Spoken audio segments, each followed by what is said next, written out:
6번입니다. 등비수열 AN의 첫째 항부터 n항까지 합을 SN이라고 한다. 그리고 S4 S2 네 번째 항까지 합해서 두 번째 항까지 합을 뺐으니까는 뭐예요? 네 번째 항까지 합해서 두 번째 항까지 합을 뺐잖아요. 그러면 세 번째, 네 번째 항이 두 개밖에 안 남았잖아. 그놈이 네 번째 항의 3배이고 다섯 번째 항이 4분의 3이다. 이 등비수열의 첫째 항과 두 번째 항의 합이 얼마입니까? 라고 했습니다. 수열식이 뭐예요? 그냥 어떤 규칙에 의해서 수를 나열한 거잖아요. 그런데 왜 문제 풀 때 나열을 안 하죠? 왜 공식을 쓰려고 그러죠? 수능에서는요. 제가 분명히 분명히 예상하는데 공식 쓰는 친구는 물론 잘할 수 있는데 시간이 많이 걸리고 계산 실수합니다. 수열은 근본적인 학습 목표가 나열해서 스스로 내가 규칙 찾아내는 거예요. 자, 그럼 한번 볼까요? 제가 뭐라 그랬어요? 공식 쓰려고 하지 마십시오. 자, 등비수열이라고 했습니다. 네 번째 항에서 두 번째 항을 뺐기 때문에 남아있는 게 뭐예요? 세 번째 항하고 네 번째 항밖에 남질 않았습니다.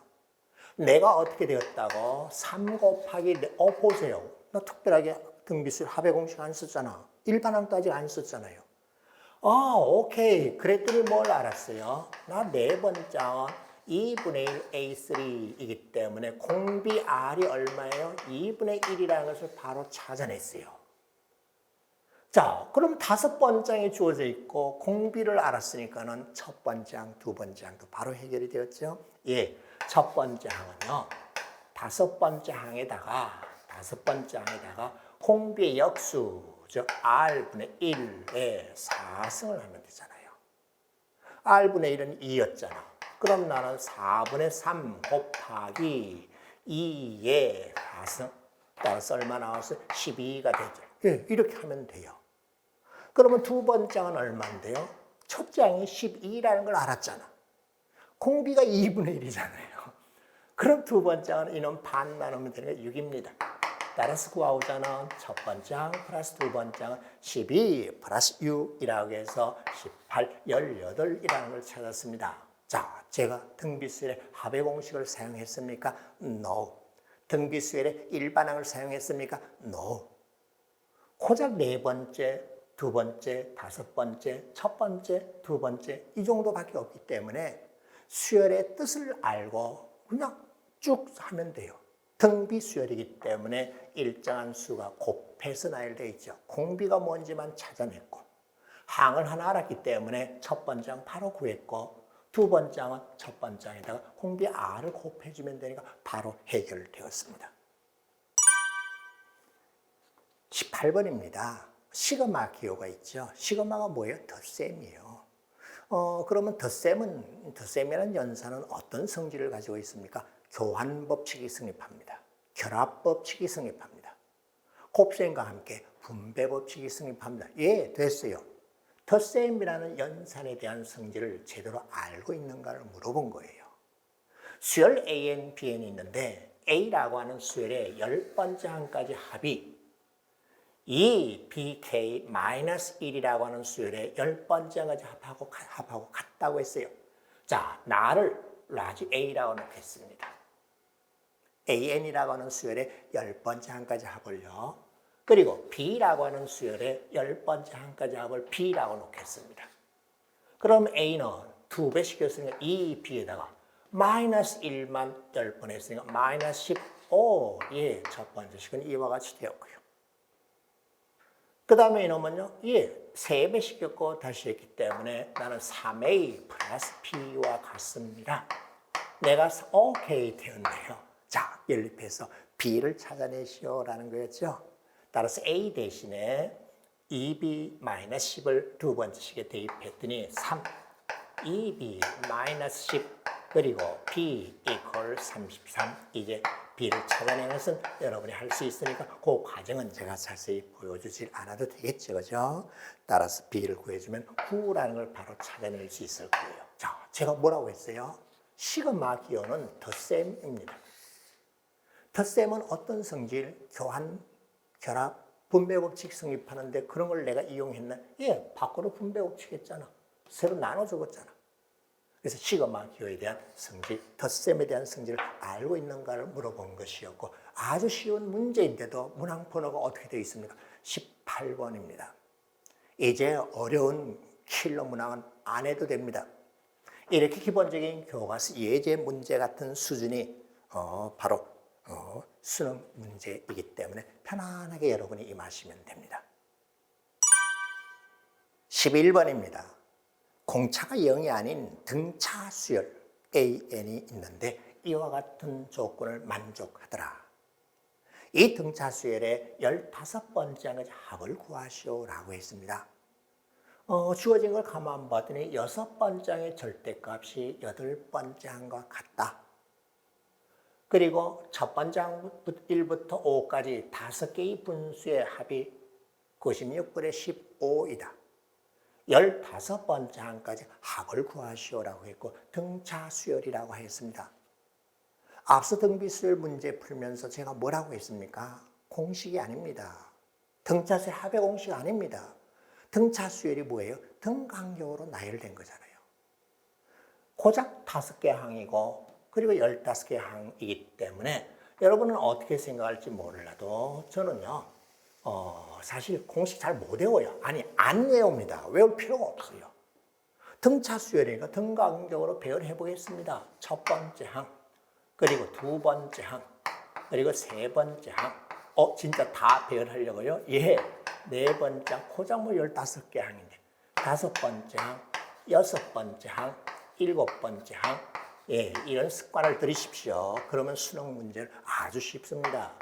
10번째 항, 11번째, 12, 13, 14, 15번째 항까지 합을 구하라고 했어요. 등차 수열이라서 등 간격으로 제가 배열하였습니다. 자, 근데 이게 무슨 소리지? 6번째의 절대값이 8번째하고 같기 때문에 절대값이니까 나는 양수일 수밖에 없죠. 6번째 항하고 8번째 항이요. 절대값이 같은 거네? 그럼 내가 얼마라는 거예요? 0. 그러면은 공차를 t라고 한다면은 8번째는 t요. 6번째는 마이너스. 오케이, 되었어요. 그 t만큼 가면 되니까 나 2t요. 나 마이너스 2t요. 예, 그렇게 쭉 가봤더니 마이너스 6t, 첫 번째는 마이너스 6t요. 그렇게 갔더니 15번째는요, 쭉 가보세요. 쭉 가보면 15번째는 8D가 되고요. 14번째는 7D가 됩니다. 자, 뭘 구하라고 했죠?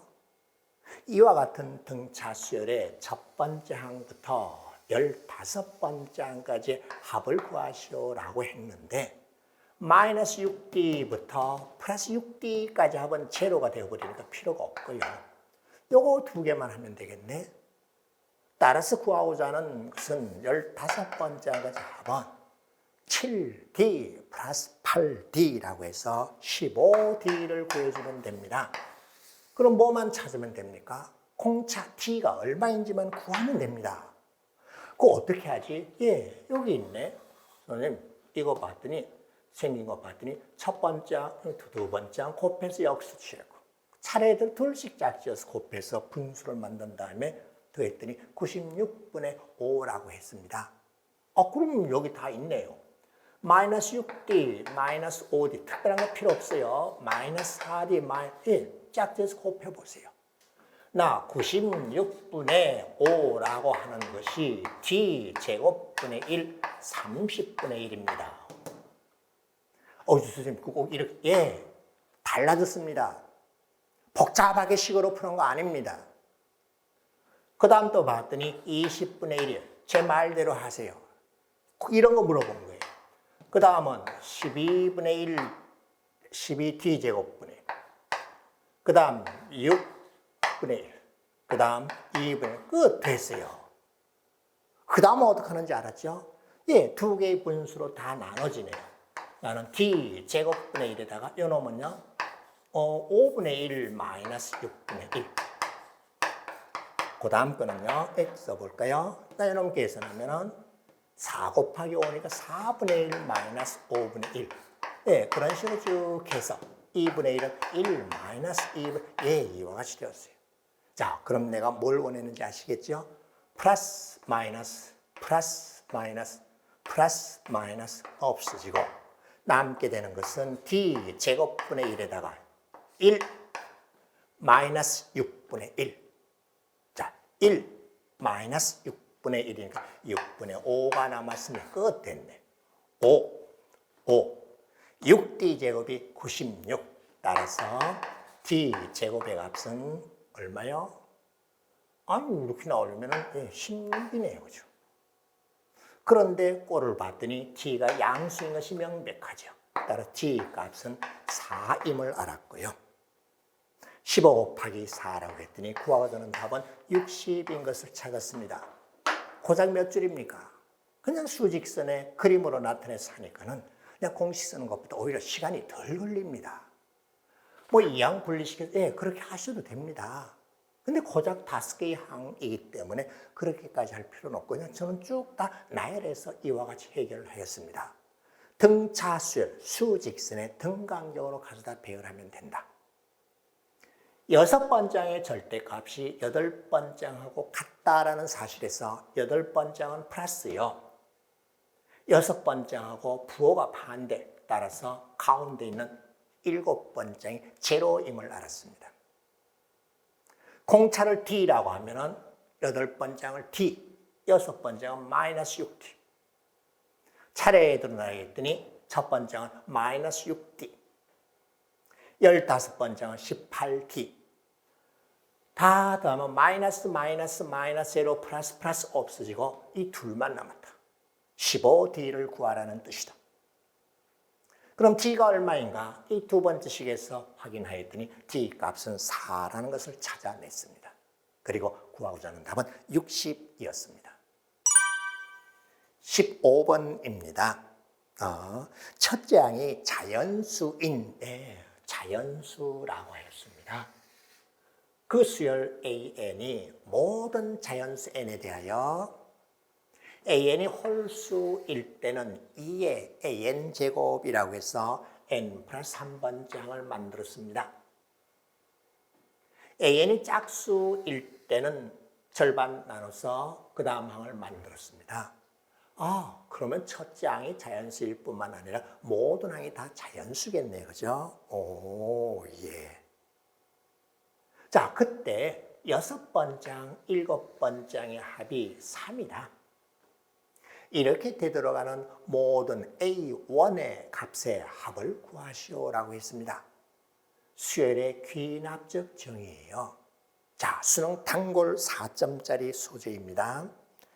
홀짝 또는 경우에 따라서 두 가지로 나눠서 뭔가 미지의 항을 구하고자 하는 거예요. 자, 선생님, 잘 가만 봤더니 첫 번째이 자연수면요.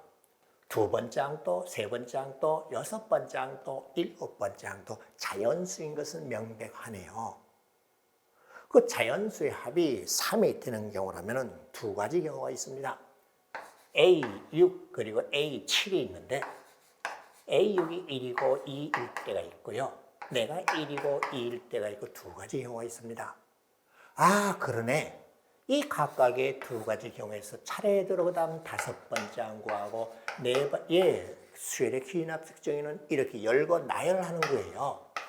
이거 가만히 있으면 안 돼. 그렇게 해서 첫 번째 항이 어떻게 되는지 여러 가지 경우가 나올 것이다. 그 나올 수 있는 첫 번째 항 값의 합을 구하시오라고 했어요. 자, 그러면 차례들 한번 해볼까요? 선생님, 이와 같이 했더니 6번째 항이 1인 경우와 2인 경우가 있었습니다. 6번장이 1인 경우부터 먼저 알아볼까요? 예. 그리고 5번장, 이렇게 다 하는 건가요? 예, 그래요. 예전에는 뭔가 점화식이라고 해서 식이 주어지고 식을 풀라는 거였죠. 근데 요즘은 그렇게 하는 거 아닙니다.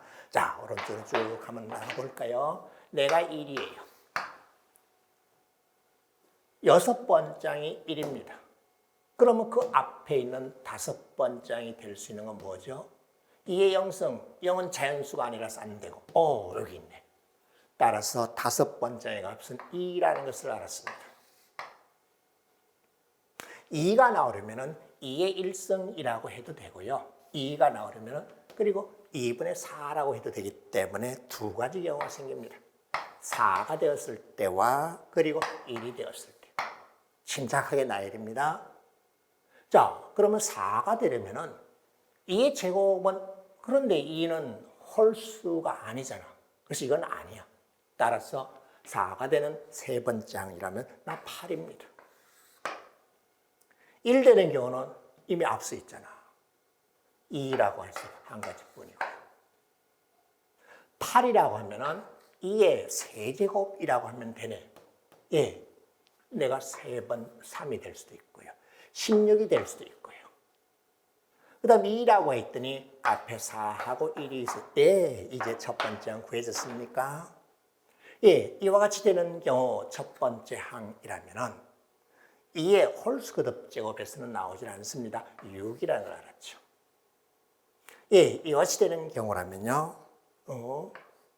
2의 4승인데 4는 홀수가 아니라 싼데고 32입니다. 그 다음 4가 되는 경우는 앞서 봤다시피 8이 있고요. 1이 된 경우는 앞서 봤더니 2가 있어. A1은 4개를 이미 구하였습니다. 근데 이것이 끝이 아니죠. 또 있잖아. 이제는 A6이 2가 되었을 때, 2라면 여기 있네. 그죠? 야, 그럼 해볼까요? 6번째, 5번째, 4번째, 3번째. 예. 이렇게 정리 학습할 때는요, 차분하게 이렇게 쓰도록 공부를 해야 됩니다. 그래야만 실제 수능에서 당황하지 않습니다. 내가 2래요. 2가 되었으면 앞서 봤다시피 4가 있고 1이 있었어요.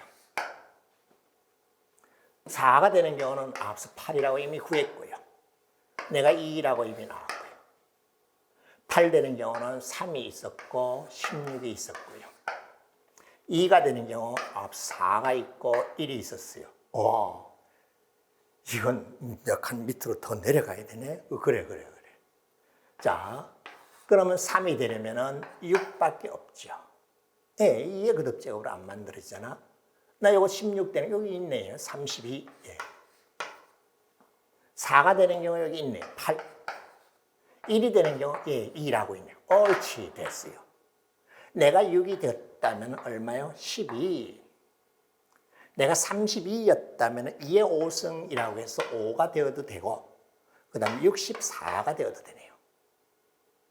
자, 8일 때는 앞서 봤다시피 3도 있고 16도 있었어요. 2가 되었을 때는 앞서 봤다시피 4도 있고 1도 있어요. 그래. A1이 될 수 있는 값은 하나, 둘, 셋, 넷, 다섯, 여섯, 일곱. 중복되는 거 없나 보세요. 8, 9, 10, 11개가 나왔습니다. 따라서 A1이 될 수 있는 값의 합을 구하시오라고 해서 이걸 다 더해주면 되죠. 자, 그 합은 여러분이 할 수 있으니까는 합에게서는 여러분 몫으로 놓을게요. 자, 다만 어떻게 했는가 보세요. 이렇게 경우에 따라 앞에 있는 항으로 그 다음 이웃한 항사의 관계식으로 수열을 정의하는 것을 뭐라고? 수열의 귀납적 정의. 수열의 귀납적 정의는 힘 닿는 대로 나열하면 됩니다. 첫 번째이 자연수라고 했기 때문에 자연수의 자연수, 짝수수. 그럼 모든 항이 자연수라는 사실을 확인했습니다. 그럼 6번째, 7번째 항도 자연수입니다. 두 자연수의 합으로 3이 되는 경우는 이렇게 두 가지 경우가 있다. 그러면 이제 6번째 항이 1일 때와 2일 때로 나눠서 6번째 항이 1일 때와 2일 때로 나눠서 차례대로 이 관계식에 대입해서 첫 번째 항을 차례대로 구해 나갑니다. 이 정도는 뭐 하나하나씩 나열하는데 시간 그렇게 걸리지 않습니다. 따라서 A1이 될 수 있는 값은 이와 같이 11가지 경우가 나왔고 그것의 합은 153임을 찾았습니다. 자, 수열의 귀납적 정의 어떻게 하라고요? 조심스럽게 실수하지 않도록 차례대로 이렇게 표나 어떤 그림 등을 그려서 나열하면 됩니다.